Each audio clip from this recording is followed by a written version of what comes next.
Our village was like any other small, quiet place tucked away between hills and rivers. Simple, peaceful, and untouched by the chaos of the world beyond. Life moved at its own pace, with farmers tending to their crops, children running through the fields, and old men sitting by the fire, sharing stories of days long gone. The sounds of the river and the chirping of birds were our constant companions, and we were happy in our small, isolated existence. But that all changed the day the stranger came. I remember the day so clearly. The sun was just beginning to set, casting a golden glow over the village. I was sitting with my father outside our mud house, watching as he sharpened his sickle. That's when we saw him, dressed in black, with a dark cap pulled low over his face. He walked through the main road of the village like he had all the time in the world, not paying any attention to the people staring at him as he passed. He looked like a man on a mission, but what his mission was, no one knew. He didn't speak to anyone, just kept walking until he reached the edge of the village. At that point, an elderly woman approached him. She was the first to greet him, but I saw her hesitate for a moment, as if something about him unnerved her. She asked him if he needed any help, if he was looking for something. He simply nodded, his voice low and almost inaudible. "I'm just passing through," he said, his words hanging in the air like a cold breeze. The woman smiled awkwardly and then turned back toward her house. I watched as the stranger walked deeper into the village, eventually disappearing behind the thick trees that bordered the fields. It didn't take long for the first disappearance to occur. Old Bibi Jannat, a widow who lived on the outskirts of the village, was the first to vanish. One morning, she simply wasn't at her usual spot near the well, gossiping with the other women. The villagers searched everywhere, calling her name, but it was as though the earth had swallowed her whole. There was no sign of struggle, no footprints leading away, and no one had seen anything unusual. At first, people assumed she had wandered off somewhere, perhaps into the forest, but when days passed with no word from her, the uncertainty began to gnaw at us. Whispers started to spread. Was she taken? Was something more sinister at work? Then, one by one, others began to disappear. Young men who worked in the fields, children who had been playing near the river, even a couple of young women.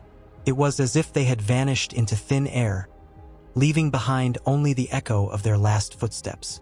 I remember the day my best friend, Ahmed, disappeared. He had been helping me fix the roof of my house. We had just finished for the day and were sitting under the big banyan tree when I noticed something strange. A figure appeared in the distance, standing by the same path where the stranger had walked on his first day in the village. It was him again, the same man, walking with that same purpose, his head down, his eyes hidden under the brim of his cap. I felt a chill run down my spine. The same man had been seen in the village just days before any of the disappearances started. Was he somehow connected? As the disappearances continued, the mood in the village shifted from curiosity to fear.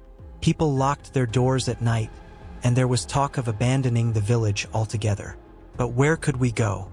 Our homes, our lives were here, yet fear of the unknown crept in. It wasn't just the disappearances. It was the unsettling feeling that we were being watched. The air seemed thick with something we couldn't understand. I began to notice something even stranger. The people who disappeared left behind strange traces. No, not physical traces, there was something intangible. A sense of emptiness, as though their very essence had been drained away. And as I walked through the village, I couldn't shake the feeling that someone was following me, watching my every move. The elders in the village, who had lived through countless hardships, refused to believe the disappearances were linked to anything supernatural. They insisted that it was likely bandits or outsiders, people who were after the land. But I knew better.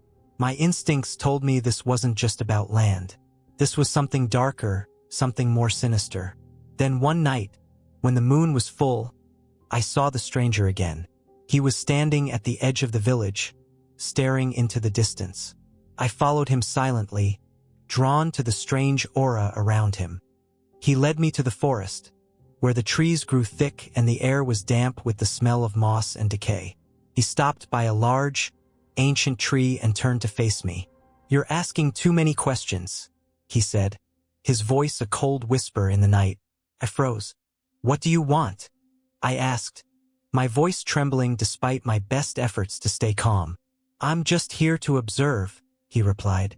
"You're not meant to understand." Before I could ask him anything else, he disappeared into the darkness, leaving me standing there, alone and confused. I couldn't ignore the feeling that something was terribly wrong. The more I thought about it, the more I realized there had to be a connection between the strange man and the disappearances. I began to gather what little information I could, speaking with the few villagers who hadn't disappeared. Each time, I came away with more questions than answers. It wasn't until I came across a hidden journal, belonging to an old man who had passed away years ago, that the truth began to unfold. The journal spoke of a dark secret that had been buried for generations. The village had once been part of a larger network that provided shelter for criminals who dealt in illegal activities, far removed from the prying eyes of the law.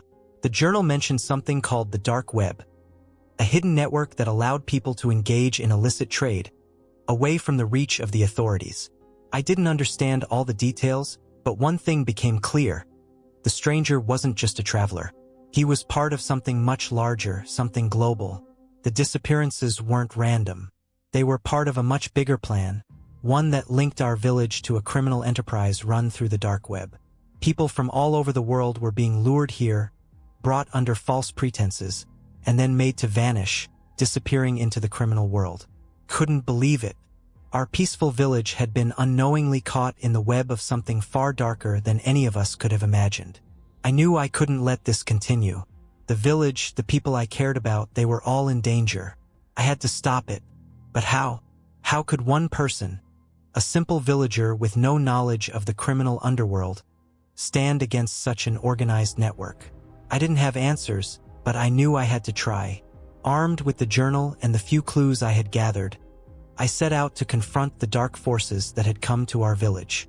Little did I know, my journey was only just beginning, and the answers I sought would lead me down a dangerous path, one that would uncover truths I was not prepared to face.